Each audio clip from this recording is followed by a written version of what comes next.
Oh, yeah, Florida.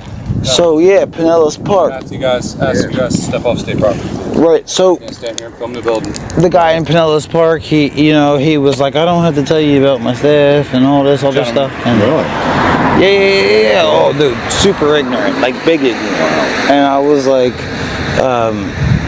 just tell me like your name and badge number or whatever. But he was like, what point of time? What Florida point is that? Gentlemen. That's like along the trespassing on state property. Hold on. This is along the Gulf Coast. Along the Gulf Coast, it's beautiful out there. I'm gonna have to ask you to step off of the property. All right, everyone. Welcome back to the channel that pulls back the curtain on what happens when people in power lose sight of who they're supposed to answer to.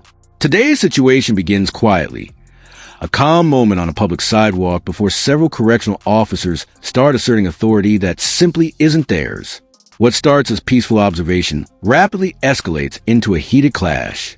The man behind the camera stays composed, steady, and self-assured as the officers fire off commands with no legal standing. You can sense the pressure rising by the second. They insist the area is state property. Yet the reality is that this space belongs to the public.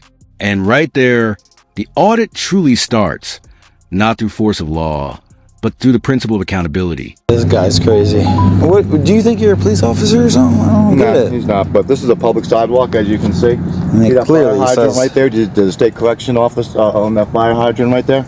No, they don't. See these telephone poles? You don't own them either. This is a public easement. I'm allowed to be on here. Maybe on that side of the pole, possibly not. This is a public easement, so please don't tell me to get off public property. You guys enjoy your day. You too. Have fun filming. Hey, and stop interrupting our conversation. Hey, you didn't have to come over and be a clown. You could have just, minded your own business. You thought about it now. We do. But you walked over first. Bye-bye. Closing with pure confidence and attitude, ordering the man to back away, stop recording, and get off the property. But with every demand they make, they reveal just how little they understand about the rights they're meant to uphold. The auditor never backs down. He calmly points to the fire hydrant, the utility poles, and the public easement. Clear signs that this area is not restricted at all. His words stay measured but precise, slicing straight through their misunderstanding. With every fact he counters with, their claimed authority starts falling apart. They're clearly not accustomed to being questioned. At this point, the cameras are doing more than filming. They're exposing the truth in real time. How you doing, bud? What's going on? Just relaxing. Nice Saturday. Sir. Oh, wait, be careful. You gotta be on that side of the street. Well, you're going the wrong way of the road. Yeah, you gotta be on that side. So you own that telephone pole? Sir, you own this sidewalk? You own that fire hydrant? Sir. This is a public sidewalk, sir. Okay, so don't tell me to get off the public sidewalk. Sir. You leave. Keep going, Go away.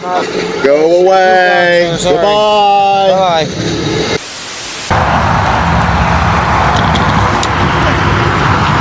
What? The drafting you had. It's pretty cool. Oh, pardon? I've never seen that before. Oh yeah, no, it's just a camera rig. Holds a nice camera. Oh yeah? Yeah. Is that expensive or is that? Not really. Oh yeah, that's pretty cool. Pretty good. Yeah. You doing all right though? I'm doing good. All right, awesome. Is the reason why you're filming? Absolutely. There's always a reason why I'm filming.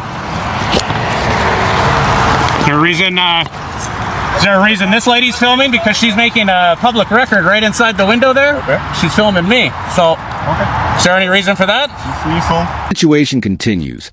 One officer begins to show clear discomfort, while another quickly changes approach, softening his tone and tries to sound cooperative as he asks why the man is recording. The auditor doesn't hesitate for a second. There's always a reason. Then comes a moment of irony that flips the scene. Inside the building, a female employee starts filming him through the glass. What she doesn't realize is that she may have just created material that can be requested as a public record. The auditor catches it, subtly amused, already considering a Freedom of Information Act request for that very footage. At this point, the energy in the encounter starts to shift. What looked like an attempt to pressure or intimidate him is now transforming into documentation that may be used in a completely different way. Instead of building a case against him, the situation begins generating evidence against those involved in the confrontation. And now the camera's role is even clearer. It's no longer just observing what's happening. It's preserving the truth in real time.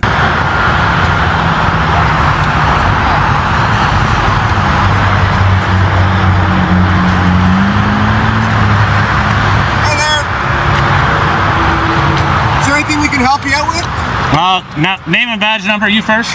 Sereno. 16906. 16906. And Madden. MADDAN 12712. 12712. How can we help you? What brings you here today? I didn't ask for help though. Sorry? I didn't ask for help. I'm gonna need a Freedom of Information request form. Okay, but what brings you here? You're videotaping, so I'm just curious. I am videotaping. Is there anything we can help you out with? No. Okay. Not until I go inside. Okay, so, but you come here for a reason, correct? Absolutely. And what's the reason? Maybe we can help you out. No, I can't get into that. Not right away. Okay. So not right away? So who would you like to speak to then? I can't get into it. Not right away. I'm not gonna get into it. Okay. So you're just gonna videotape? Again, there's nothing illegal about videotaping. I'm gonna videotape and fly a drone over the place to get some pictures. So this is public property, so you're allowed here, but you're videotaping. You can see in the back here, there's clear signage saying police only. I'm not going back there. Yeah, so we don't want you in the back. I'm not going back there. I'll fly a drone over top of the back. Welcome to... So I brought a drone so I can fly it over the back. So you have a drone that you plan to use? Oh yeah, absolutely. Okay, so I'll look into that. So do you have any idea with yourself? Oh, I do. Okay. And can I take a look at it? Not a chance. No? Nope. Okay. So Am I committing any crime? You already said no. No, so. you're not. So you're here right now. I'll leave you be. But like I said, you've made mention that you're planning to have a drone. Is there any reason why you're focused on our police station right now? Absolutely. And can you give me any reason why? No, I can't get into it. Okay. Okay, like I said. But I am going to be trying to get that lady's camera footage because she's taking video of me creating a public record while she's working. Okay. Civilian or not, she's creating public record. I don't know anything about that. But I do. Nonetheless, as long as I won't go in the back. These signs, okay? And you know what? Right there too, it says police only beyond this point. Two additional officers show up. Their voices are more controlled, but their objective hasn't changed. They walk up with rehearsed politeness, acting as if they want to calm the situation down while still searching for a way to regain control. The interrogation starts immediately. What's he doing there? Why is he recording? What's the reason behind it? But the auditor refuses to hand them the answers they want. I can't really get into that right now, he says calmly and confidently, instantly taking back the control they've been trying to seize. As they continue hovering around him, their question stops sounding professional and starts sounding desperate, revealing just how limited their authority really is. Then he drops a detail that changes the entire atmosphere. A drone. He explains that he's also capturing aerial footage and documenting the scene from above. The realization visibly rattles them. Suddenly, this no longer feels like an ordinary interaction. They understand they're facing someone who knows his rights and knows exactly how to protect them. In that moment, the intimidation begins to disappear, replaced by uncertainty and silent hesitation. The power dynamic has completely shifted, and deep down, they realize it too. It's a hazard? There's a sign right there that says, from that direction you can't enter. Yeah, to just be weary that I have seen cars come through here at some time. Oh, yeah. So don't make the assumption that there's no cars there. I don't want you getting hit, okay? I've been around for a long, long time. I know not to get hit. Things like this do happen. So nonetheless, I'm going to leave you alone. Yep.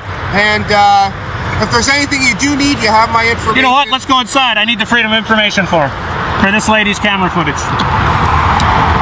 They shouldn't be filming people. I think it's very much against your guys' policy to be filming. Officers make one last attempt to regain control, switching strategies and suggesting he could be involved in suspicious activity around town. It's the classic fallback tactic, a desperate attempt to turn vague suspicion into an excuse for authority. But the auditor never cracks. He remains calm, focused, and completely unfazed. Every measured response he gives flips their own words back on them, exposing the assumptions and fear driving the encounter. They start digging into his background, inventing connections, and tossing out accusations tied to people he's never even associated with. Still, he refuses to take the bait. With steady confidence, he repeats, "I'm not doing anything wrong." And the silence that follows speaks louder than any shouting match ever could. It isn't an empty silence. It's controlled, powerful, and undeniable. It carries the confidence of someone who understands the law better than the people trying to manipulate it. In that moment of stillness, the imbalance of power becomes impossible to ignore, and the officers realize they once again lost control of the story. "I didn't do anything. I just got here, that's it. I've done nothing wrong. So I'm not worried about anything. Honestly, this feels more like harassment than anything else. But okay." "What do you mean, okay?" "This is unbelievable. I don't even want to get out of my car. How is this considered consent to a search? This is insane. I'm serious. I do not want to step out of my vehicle.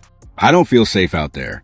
And no offense, but I'm not comfortable around dogs either. I don't want to be near your canine. I do not consent to leaving my car, and I definitely do not consent to any search. I haven't broken any laws. You can do whatever you think you need to do, but I know I'm not required to step out of my vehicle.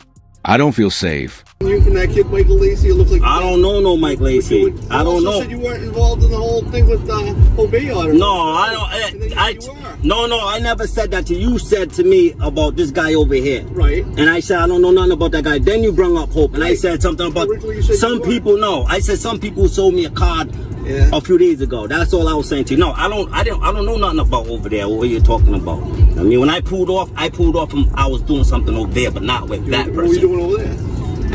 Listen, I don't have to answer questions. I am not doing nothing wrong. I promise you that. I promise you that I am not doing nothing wrong. You on probation? What's that? That's profiling me. Why are you asking that? It's like I don't have to answer that question either. I don't have to answer that question. We're going to the canine strip the outside of your car. I mean, you. I don't agree to that, but you're gonna do what needs to be done. You're gonna do what needs to be done. You can do what needs to be done. Keep filming, okay? All right. What's up, man? How you doing? Yeah. So, my sergeant requested me. Yeah. So, for my canine stays next to your vehicle, there should be no reason why you should alert, correct? No, I'm straight. There's nothing in this car. I'm fine. I'm good. I promise you, I'm good. There's nothing to worry about. And you guys... That's safe. I don't feel safe getting out of my vehicle right now. On what grounds are you even doing this? This feels completely unlawful. Whatever you believe needs to happen can be handled while I remain inside the car. This whole situation is unbelievable. And Alright, so my canine, he's aggressive. What do you mean? He's a bite dog. Oh, so, man. Jesus Christ. So what I do is, That's just bad. so while I do the exterior search, we're gonna have you step out. I don't want to step on my car. You need to. How am I consenting to a search? This is I'm not crazy. searching the interior. I'm doing the outside. But I don't want to step out my car. I don't feel safe out there. Yeah, but for your safety, because my dog bites. Trust me. I'm not a dog person. I don't want to be next to your dog. But for safety reason for you, you have to step out. I do not consent to step on my car. We'll get you out of here as soon as he... But I do not consent to step out my vehicle. I done nothing wrong. You guys do what needs to be done. I don't have to step out my vehicle. I don't feel safe. I don't feel safe to step out my vehicle. For what grounds is this? This is illegal.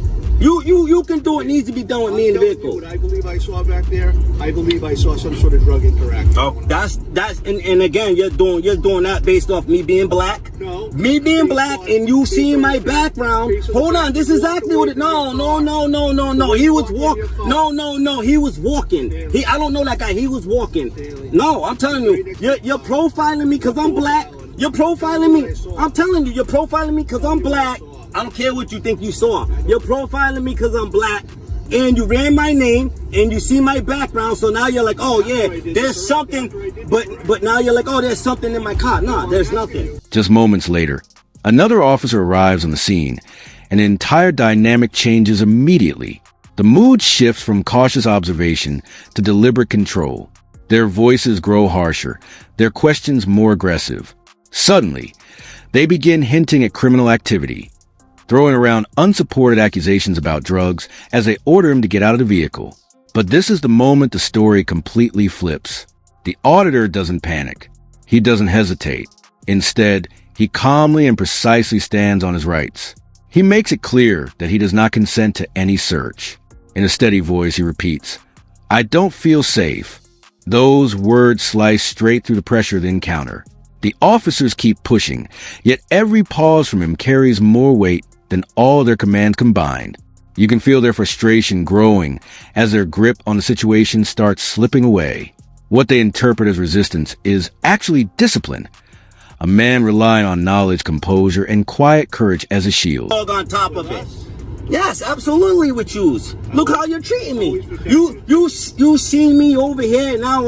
I'm a drug dealer. I'm a criminal. I got weapons in the car. Like Look like an interaction of an exchange. I don't care what you saw. I was doing nothing. That guy walked by me. Away from you pretty quick. He walked by me. I don't know him. He walked by me. He literally walked by me. If you would have seen an interaction, I promise you would have stopped it right then and there. You'd have put your lights on. You would have stopped him. You would have stopped me. You didn't see anything. You didn't see me do anything. You turned around. You didn't see me do anything. What you're doing is illegal. You're trying to force me out my car so you can rip my car apart. Okay. I done nothing wrong.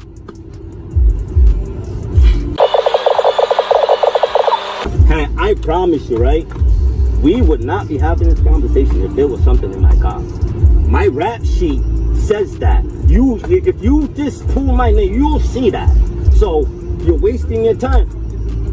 Yeah, no, but that's not the point. I don't want to be treated like I'm a child, bro. I'm 44 years old. You're a grown man. I'm a grown man. But I don't have to step on the car. Demeanor starts to change, and with every word, the bias becomes more obvious. Before long, it's impossible to ignore what's happening. The man is being judged through assumptions tied to his race and appearance.